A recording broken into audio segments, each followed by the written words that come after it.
అన్ని వర్గాల వారి కోసం అంబేద్కర్ రాజ్యాంగాన్ని రూపొందించారని ఏపీసీసీ అధ్యక్షురాలు వైఎస్ షర్మిల అన్నారు. ఆయన భారీ విగ్రహాలు పెడితే పేదలాకలి తీరదని చెప్పారు. విజయవాడలోని పార్టీ కార్యాలయంలో నిర్వహించిన గణతంత్ర వేడుకల్లో జాతీయ పతాకాన్ని ఆమె ఆవిష్కరించారు. అనంతరం మీడియాతో మాట్లాడుతూ వైకాపా నేతలు చేస్తున్న విమర్శలపై స్పందించారు. తాను వైఎస్ఆర్ కుమార్తెను అయినప్పుడు వైఎస్ షర్మిల కాకుండా ఎలా ఉంటానన్నారు.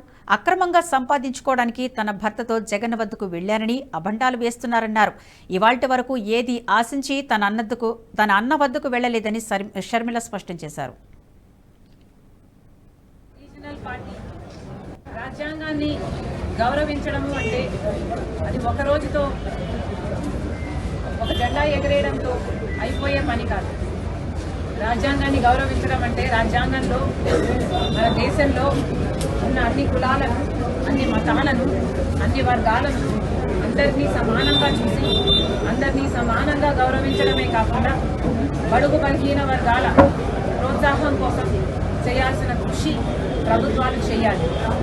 కానీ ఇటీవల కాలంలో నియంత్రణలా మారిన రీజనల్ పార్టీ ప్రభుత్వాలు ఇవి అమల్లో పెట్టడం లేదు అన్నది స్పష్టంగా కనిపిస్తుంది.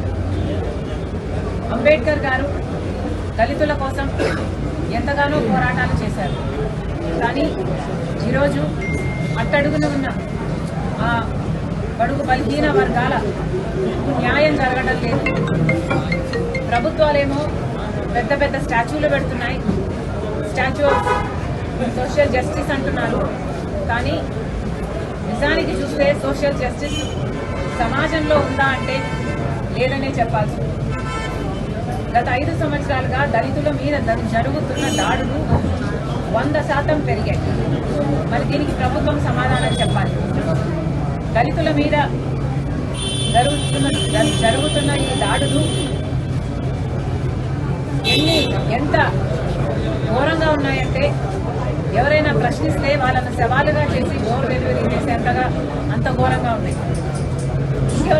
ఈ వీడియో మీకు నచ్చినట్టయితే లైక్ చేయండి, 10 మందికి షేర్ చేయండి. అలాగే కామెంట్ల రూపంలో మీ అభిప్రాయాలను మాతో పంచుకోండి. Nationalist hub group of channels ను సబ్స్క్రైబ్ చేసుకుని తెలుగునాట జాతీయవాద జర్నలిజాన్ని ప్రోత్సహించండి. ఈ వీడియో కింద ఉన్న బెల్ ఐకాన్ పై క్లిక్ చేయడం మర్చిపోవద్దు.